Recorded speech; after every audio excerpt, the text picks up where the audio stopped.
Muy buenas. Continuamos con esta serie de conferencias sobre la historia de las vacunas y hoy lo vamos a hacer con una persona, yo creo, para los que nos siguen, muy conocida, un gran amigo de la Fundación y una persona en la que tenemos absoluta confianza. Tanto personal como científica, por lo cual, cuando tratamos temas relacionados con él, le llamamos siempre. En esta pandemia, yo recuerdo haberle presentado con esta al menos 3 veces y he participado en nuestros actos de la Fundación con él en Valladolid. Se trata del doctor José María Eiros Bouza, que es catedrático de microbiología en la Facultad de Medicina de la Universidad de Valladolid, que es jefe del servicio de microbiología del Hospital Universitario Río Ortega y que además es director del Centro Nacional de la Gripe, también situado en Valladolid. No voy a decir más cosas de él. Es una persona evidentemente brillante, bien-humorada, amable, que ha sufrido, como tantos otros médicos, el COVID y que ahora nos va a hablar de la historia de la vacuna de la gripe. Cuando tú quieras, José María. Muy bien, muchas gracias, Javier, por la amabilidad que siempre muestras con nosotros al presentarnos y la cercanía. Te lo agradezco mucho. También quiero dar las gracias a la Fundación, ya lo has indicado tú. Desde siempre nos ha distinguido con sus invitaciones reiteradas en los ámbitos de conocimiento en los que trabajamos y es para nosotros un verdadero privilegio poder estar en vuestros foros. Quiero agradecerle también al profesor Emilio Bouza, al profesor Diego Gracia, a Esteban Palomo y a Marta Margo el apoyo que nos dan siempre y la gentileza con la que nos tratan. Pasaré a exponer a lo largo de los próximos 25 minutos y luego me imagino que tendremos un diálogo que tú moderarás o los aspectos que queráis aclarar. Tengo que compartir la presentación y voy a hacerlo. Voy a proceder a presentar el tema que ha anunciado el profesor Puerto y que lo voy a distinguir o dividir en dos aspectos fundamentales. De una parte vamos a comentar mensajes positivos relevantes, creemos, en la gripe y en la infección gripal, y por otra parte hablaremos de las vacunas propiamente dicha. Como sin duda ustedes conocen, la gripe es una enfermedad muy atractiva, a nuestro juicio muy bien vigilada en el mundo, tanto por la Organización Mundial de la Salud como por sus sistemas específicos, como por el Centro Europeo de las Enfermedades Infecciosas.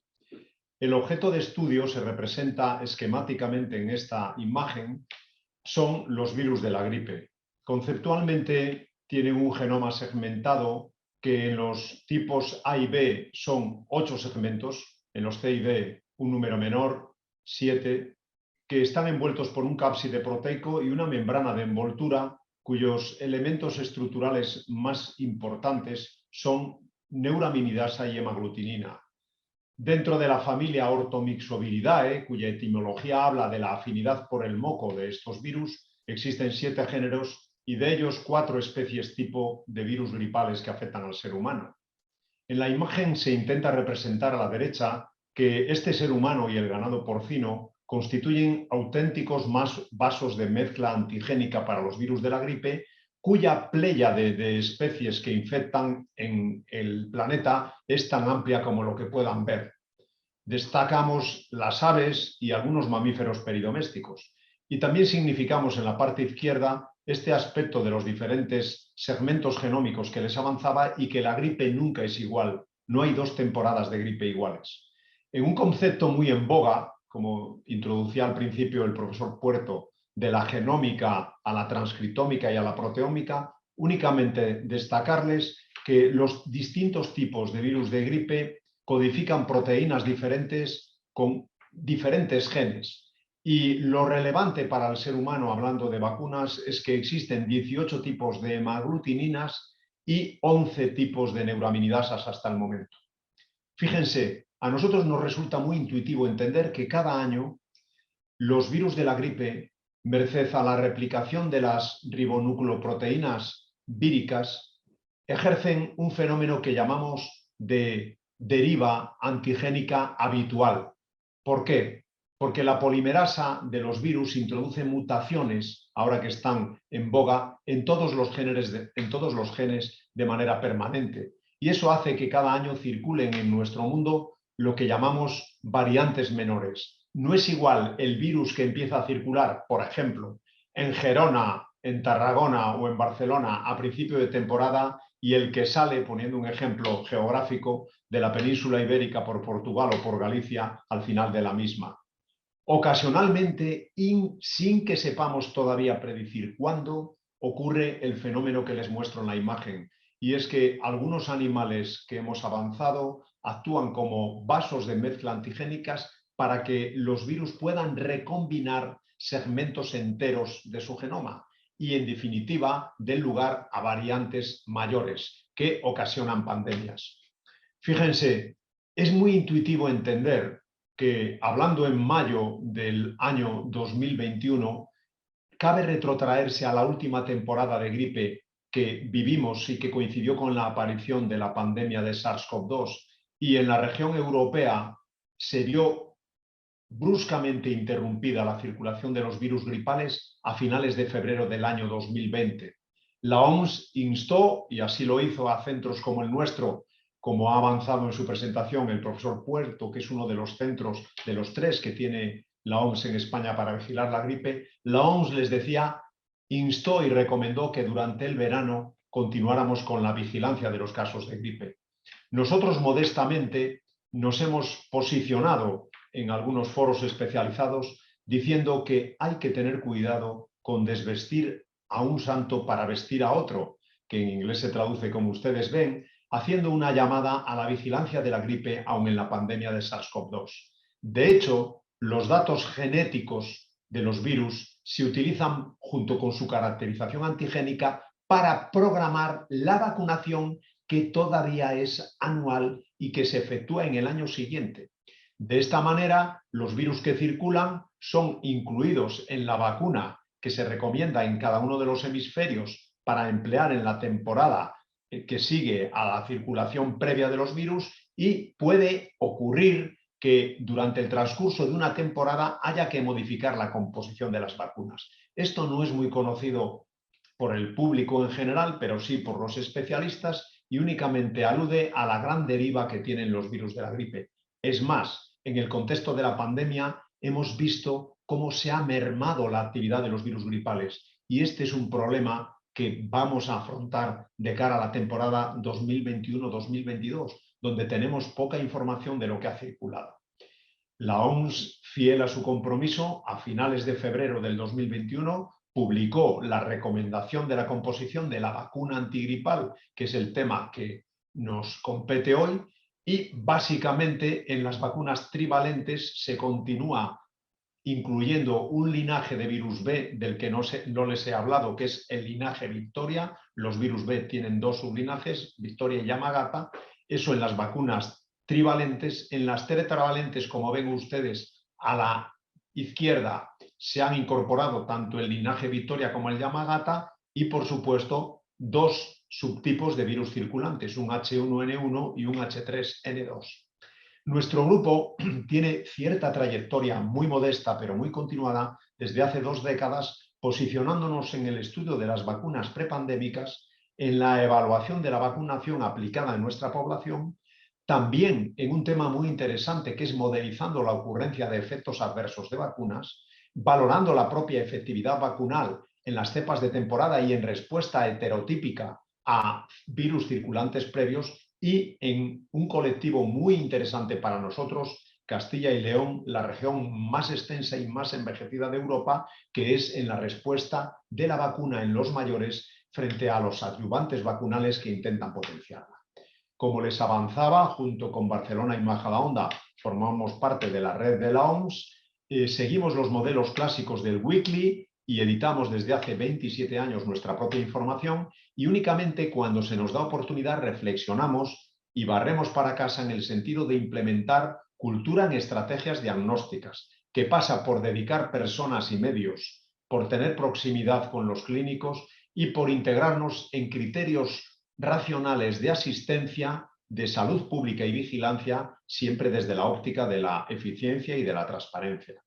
En ocasiones, como ocurrió en el 2009, hemos sido llamados a asesorar al Ministerio en los planes prepandémicos, siempre en el ámbito del diagnóstico. Nos gusta resumir de una manera muy sucinta que el diagnóstico virológico directo resuelve en gripe y en virus respiratorios y que clásicamente viene precedido por una toma de muestras eficiente y por las 4 grandes estrategias de diagnóstico, que es ver un virus, aislarlo, cultivarlo, detectar antígenos o identificar su genoma.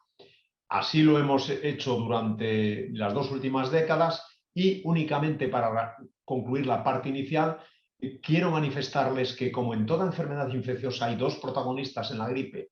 Uno es el virus, ahí tienen algunos rendimientos de aislamientos tanto en A como en B de virus propios, los A y B Valladolid con sus correspondientes desinencias, y es un virus que deriva las 8 proteínas estructurales, por eso se lo avanzaba al principio, evolucionan con una velocidad diferente por efecto de acumulación de mutaciones. Y el gradiente de cambios es mayor en la hemaglutinina y eso es un problema porque es el antígeno que fundamenta la composición de las vacunas actuales, es más modesto en neuraminidasa y la proteína M2 es relativamente estable. Por eso, como diré al final, es un gran candidato para vacunas universales.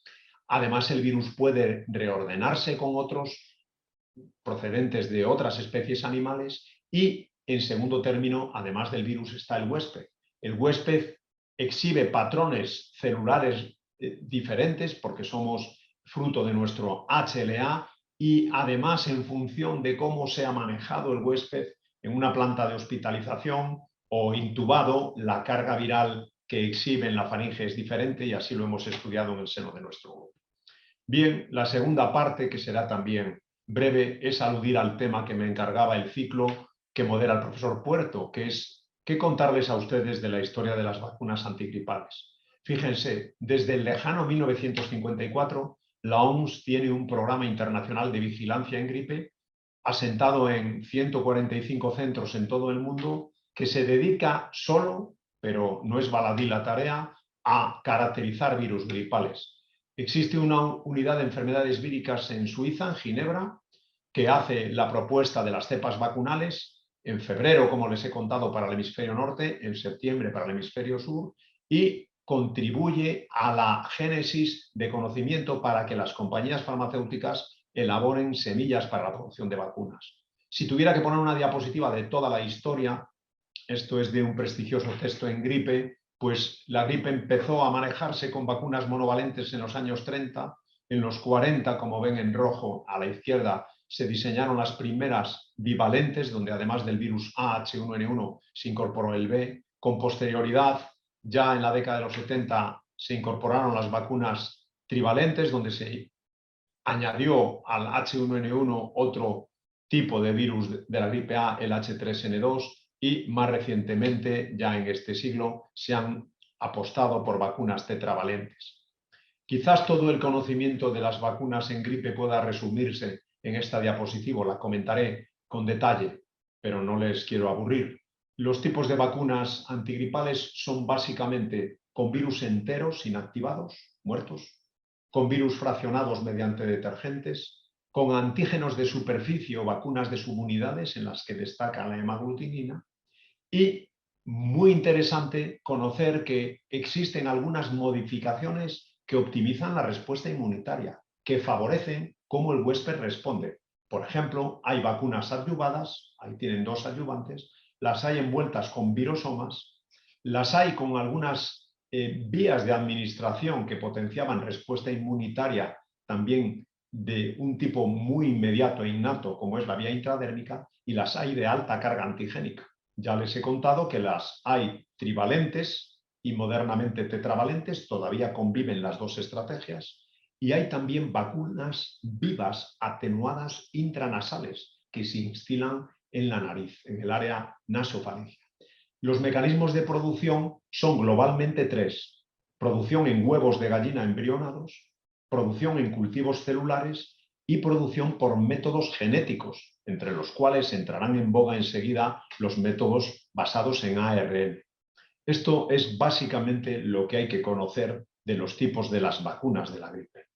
Un criterio muy interesante es que algunos países como Canadá o Estados Unidos tienen amplitud en la recomendación de la vacunación anual de gripe estacional. Son países muy generosos. Otros como el nuestro también lo son, pero algo más restrictivos. Y el problema fundamental, y esto es fruto de nuestra experiencia, es que cuando evaluamos los programas vacunales en pandemia, solo tenemos experiencia directa en la pandemia del 2009, nos damos cuenta que todavía en aquel contexto estuvimos muy lejos de alcanzar cifras vacunales de cobertura óptima. Fíjense, les dejamos grabada la sesión, que en embarazadas en nuestra Castilla, solo 1 de cada 20 recibieron la vacuna monovalente frente a la gripe A pandémica. Y esto no es buena noticia. Es interesante que las mujeres grávidas tienen riesgos más intensos que la población general a la hora de padecer una gripe si están en estado de gestación, y por eso nos parece un reto interesantísimo subir estas cifras. También aprendimos que en las campañas de vacunación antigripal, como fue aquella monovalente, son las 4 primeras semanas en las que la población acude a vacunarse, algo muy distinto al escenario que estamos viviendo ahora en COVID-19, y que la prevalencia de vacunación global para un territorio como Castilla fue solo de la tercera parte, de un 32%. Es decir, solo colocamos 1 de cada 3 vacunas que habíamos adquirido. Esto va después, en la década que ha seguido de unas noticias buenas. Fíjense que el Ministerio reconoce que en la década pasada habíamos demostrado una caída en cobertura de vacunación antigripal con criterios de edad desde 2/3 a mediados y finales de la década del 2000, inicial del presente siglo, después de la pandemia, 2009-2010 es la primera temporada, donde se vacunaba un 65% de las personas con más de 65 años y que había ido cayendo, como les avanzaba, hasta un 54%, por eso ponemos de 2/3 a 1/2, ¿no? Sin embargo, las coberturas de vacunación antigripal en esta última temporada, 2020-2021, han crecido mucho, hasta 20 puntos porcentuales, y nos hemos situado en prevalencias de vacunación con criterio de edad del 75%. Me parece muy importante en un ciclo como esto que las personas que se asomen a la presentación entiendan que en vacunación antigripal los hechos se evalúan de manera seria, mientras que los estudios de precomercialización de una vacuna son de exigencia, los de postcomercialización son de vigilancia y se confían a los centros de vigilancia y de farmacovigilancia. Unos y otros dan una visión complementaria y, yendo a un conocimiento integral, a nuestro juicio es importante seguir evaluando la seguridad, por supuesto la inmunogenicidad en términos de producción de anticuerpos, la eficacia, la efectividad, la eficiencia, la equidad, un gran tema en vacunas en el mundo actual, los beneficios sociales y la adecuación de costes. Fíjense que nosotros con el grupo de farmacovigilancia vinimos a demostrar que las vacunas pandémicas monovalentes provocaban los mismos efectos adversos iguales que los que en la ficha técnica se había reconocido. En segundo término, un homenaje breve a las vacunas adyuvadas. Los adyuvantes condicionan una respuesta inmune más potente y más persistente y mejoran la formulación tradicional. Hay muchas sustancias que son utilizadas como adyuvantes, y este mismo año hemos podido revisar el valor de las vacunas de inmunogenicidad aumentada en mayores de 65 años, que nos parece un logro indiscutible para un país como el nuestro, para España, que tiene una red de vacunación óptima y que en gripe no debe de bajar la guardia. También nos interesa comentarles que hemos trabajado en estudios de evaluación económica, donde hemos visto que el impacto presupuestario de dedicar recursos a vacunas es siempre beneficioso para el sistema público y se evitan costes y gastos derivados de la gripe en el contexto de la nación. En cuarto lugar, queremos avanzarles algo que hemos postulado, que es el tema del virus B. En los últimos años veíamos que existía una divergencia entre los virus B circulantes y aquellos incluidos en las recomendaciones vacunales. Por eso hay discordancia, como pueden ver, entre el virus que circulaba, el linaje B que circulaba y lo que se recomendaba por parte de la OMS en la inclusión de las estrategias de vacunación para cada temporada. Y hemos mejorado mucho en las vacunas tetravalentes, que incorporan los dos linajes.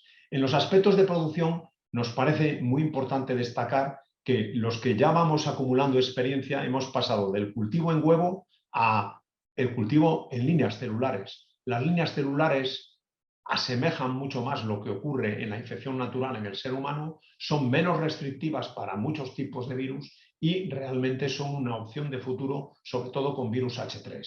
Hemos podido revisarlo con el doctor Pérez Rubio en algunas publicaciones y únicamente decirles que mientras que los virus de origen aviar tienen una buena replicación en cultivo de huevos embrionados, como es lógico, están en la misma especie, los virus humanos replican de una manera más eficiente y más fiel o fidedigna con lo que circula en cultivos celulares. Una reflexión sencilla en sexto lugar sobre la efectividad vacunal.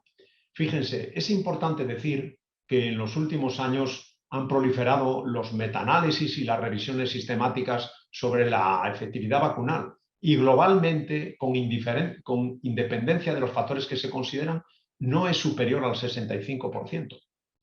Esto está condicionado por aspectos relacionados con la vacuna, como ven ahí la similitud o la homología entre las cepas recomendadas y las que circulan, también con la presencia de ayudantes o la vía de administración, y con aspectos que se relacionan con el virus, con el individuo y con el objeto de la prevención. Y en consecuencia, en esta balanza, no solamente hay que poner la recomendación efectuada por la OMS acerca de la composición vacunal, sino aspectos tan sutiles como la propia divergencia o variabilidad o deriva antigénica, como hemos señalado, de que cada temporada tiene el virus de la gripe. Por eso nuestro canto es a la vigilancia siempre continua y mantenida y a la tipificación antigénica y genética de los virus de la gripe. Un aspecto novedoso, a mi juicio, es que, y esto es un homenaje al profesor Puerto, que es historiador y catedrático de esta materia, ¿no? Un aspecto novedoso, les decía, es que el hombre, el ser humano, persigue una vacuna universal de gripe, es como la piedra filosofal, que proteja frente a los diferentes subtipos, que pueda obviar la vacunación anual, ser de periodos más prolongados, y que probablemente se integre en un reto de vacunación, y esto cobra valor, dicho en un contexto pandémico como es la situación del SARS-CoV-2, cobra valor, les avanzaba, en conjunción con vacunas, por ejemplo, frente a los coronavirus pandémicos. Hay distintos candidatos por lo que hace referencia al virus de la gripe, la hemaglutinina en su región del tallo, la nucleoproteína, la proteína M1 y también la proteína M2, que era la más estable, la proteína matriz. Muchas escuelas del mundo y grupos muy prestigiosos que también han venido a España, aquí les pongo una imagen del profesor Peter Palese de Nueva York, han apostado de manera clásica por el logro de una vacuna universal frente a la gripe y estamos convencidos que se logrará. ¿Qué líneas de trabajo hay que seguir en vacunación antigripal? Pues, en primer lugar, seguir muy de cerca los virus animales que pueden saltar al humano, la deriva antigénica de los mismos. Por supuesto, la respuesta inmunitaria, tanto el estudio de la cinética de persistencia de anticuerpos, que está muy en boga ahora, por ejemplo, en SARS-CoV-2, pero que en gripe ya lo veníamos trabajando desde hace 3 décadas, establecer el correlato de protección, ver la respuesta por segmentos etarios. No lo he comentado, pero la gripe es una enfermedad infecciosa que infecta sobre todo a niños y a jóvenes, pero que complica y ocasiona problemas y letalidad en personas mayores y aquellas que tienen patología de base. Y luego, por supuesto, en una línea muy interesante que es la inmunidad de mucosas. Existen grupos españoles que trabajan en vacunas de coronavirus centrados en inmunidad de mucosas, también en gripe existen aproximaciones de este tipo. La vacunación antigripal, como ven, es un reto conjunto donde, centrando a la persona como si fuera el eje de la acción vacunal, no deja de ser menos cierto que las entidades reguladoras, controlando los aspectos de comercialización, las autoridades sanitarias los profesionales, los investigadores, las propias compañías farmacéuticas y, por supuesto, los medios de comunicación y un foro como el nuestro. Es muy bueno que en la Fundación de Ciencias de la Salud se concedan un ciclo de historia de las vacunas, un capítulo pequeño pero monográfico a lo que es la vacunación antigripal. Nosotros siempre hemos tenido, como pueden ver en la imagen, no la comento, una postura muy activa y valiente hacia la vacunación universal y sistemática de gripe. Es más, estamos convencidos que cuando hemos podido medir el peso de la gripe, realmente se justifican programas de vacunación. En España, fuera de la última temporada, el histórico de las 2 últimas décadas aseguraba que casi 1 millón de casos de gripe confirmada existe y golpea al sistema en un periodo corto, 12-18 semanas, no más, y que hay casos graves que se complican, que van a la UBI y que matan, y que en comparación con los países de nuestro entorno, como pueden ver arriba, España tiene una horquilla de costes que puede ir, según se estimen costes también, directos solo o indirectos o derivados, o se haga una contabilidad analítica en hospitales, que puede ir, como les avanzaba, desde casi 250 millones de euros a sobrepasar los 1.000, cifra que rebasan ampliamente y doblan en Francia, que casi alcanzan en Alemania y que países como los Estados Unidos de América multiplican por 10 o por 15. La mejor medida es ser uno mismo vacunado, por poder predicar con el ejemplo, recibir la vacunación anual antigripal y, como siempre, espero no haberles aburrido. Yo no trabajo solo, hay personas de los servicios de los 2 hospitales de Valladolid, de los 3, porque hay también un comarcal, y nuestro propio centro de gripe en la Facultad de Medicina también me prestan mucha ayuda para que yo pueda contarles esto. Muchísimas gracias. Muchísimas gracias, doctor Eiros Bouza, por la presentación, como siempre magnífica, y sobre todo por su cotidiano trabajo.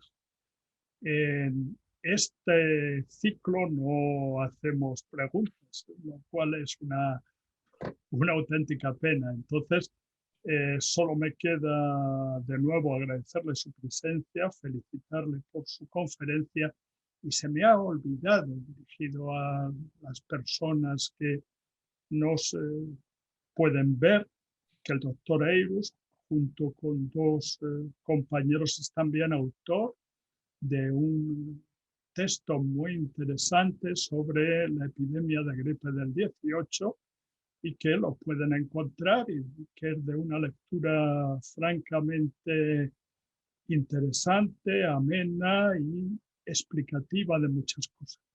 Muchísimas gracias, doctor Eiros, de nuevo, y espero que nos volvamos a ver en este tema. Muchas gracias a vosotros, Javier. Muchas gracias.